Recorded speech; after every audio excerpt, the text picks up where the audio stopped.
जैसे सवाल मैंने सबसे पहले आपसे ही पूछा, तो आप ही इस कड़ी में भी शुरुआत कीजिए। इस कड़ी में आपका पहला शेयर कौन सा इन्वेस्टमेंट पिक होगा जो हमारे व्यूअर्स को उनके बच्चों के लिए आप सुझा रहे हैं, बताएं। नो डाउट हम लोग एक लंबी अवधि की बात कर रहे हैं और इसी श्रेणी में मैं जो पहला स्टॉक बताना चाहता हूँ वो है L&T टेक्नोलॉजी सर्विसेज। ये दिग्गज L&T जो भारत की सबसे बड़ी कंपनी है इंफ्रा स्पेस में और कैपिटल गुड्स में, उसका एक टेक्नोलॉजी आर्म है। इस कंपनी की खासियत ये है कि इनका पूरे विश्व में R&D सेंटर्स हैं इंक्लूडिंग इज़राइल, और बहुत ज़बरदस्त रिसर्च ये कर रही है। अभी की अगर हम बात करें तो ये इलेक्ट्रिक व्हीकल्स के लिए काफ़ी रिसर्च कर रहे हैं, ईवी में, 5G में इनका काफ़ी योगदान है, और डेटा एनालिटिक्स में लोग काम कर रहे हैं, आर्टिफिशियल इंटेलिजेंस में ये काम कर रहे हैं, और डिफेंस के लिए काम कर रहे हैं। मुझे लगता है कि जो अभी यूक्रेन वॉर हुआ है उसके बाद सारी कंट्रीज़ अब डिफेंस की ओर बहुत ज़्यादा ध्यान देंगी, और ख़ास करके जो अब ये लड़ाइयाँ होंगी वो टेक्नोलॉजी बेस्ड होंगी। वो अब आर्म्स एंड एम्यूनिशन धीरे धीरे कम होता जाएगा और टेक्नोलॉजी का इस्तेमाल ज़्यादा किया जाएगा। तो इसी सिलसिले में मुझे लगता है LTTS बहुत अच्छा करेगा अगर कोई लंबी अवधि के लिए इसको लेता है। तो मेरा मानना है ये 9000 के स्तर को भी छू सकता है, मगर इसको बहुत शांति से रखना पड़ेगा, बहुत पेशेंस से रखना पड़ेगा। तो 9000 का लेवल का मैं टारगेट इसमें देता हूँ। L&T टेक्नोलॉजी बहुत ही शानदार स्ट्रॉन्ग कंपनी है, स्ट्रॉन्ग पेरेंटेज है, स्ट्रॉन्ग मैनेजमेंट है। जिन बिजनेसेस में ये रिसर्च कर रहा है वो फ्यूचरिस्टिक बिजनेसेस हैं, तो इसके लिए मैं रिकमेंड करना चाहूँगा L&T टेक में बाइंग।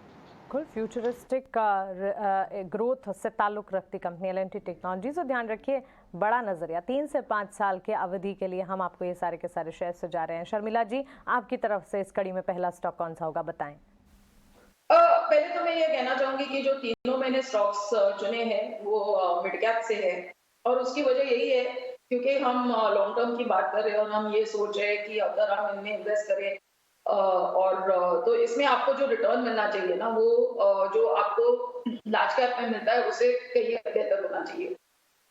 तो उस वजह से मैं मिड कैप के साथ जा रही हूँ क्योंकि उसमें वहाँ हमेशा बीटा ज्यादा रहता है, ग्रोथ की पॉसिबिलिटी ज्यादा रहती है।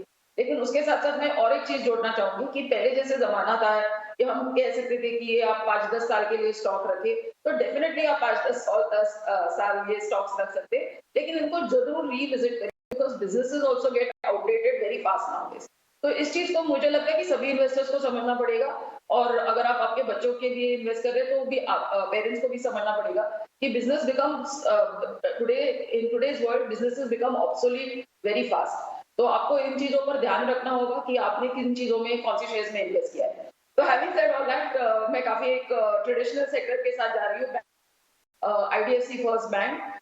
मुझे लगता है कि यहाँ हम देख रहे हैं कि नंबर्स में सुधार आ रहा है, और उनके कुछ लेगेसी इश्यूज थे, अब ऐसे लग रहा है कि वो उनके पीछे है, और उनका रिटर्न ऑन एसेट्स और काफी ओवरऑल क्रेडिट ग्रोथ सभी इंप्रूव हो रहा है। तो मेरा 18 महीने का टारगेट 65 होगा, लेकिन मुझे लगता है कि अगर जो अब कहानी बन रही है IDFC फर्स्ट बैंक में, उसी हिसाब से अगर उनके अगले 3-4 क्वार्टर्स के नतीजे भी आए तो मेरे हिसाब से यहाँ पर आप डेफिनेटली 5 साल तक इन्वेस्टेड रह सकते हैं। This could be the beginning of a good run for IDFC First Bank, but my first target would be about 65, so IDFC First Bank.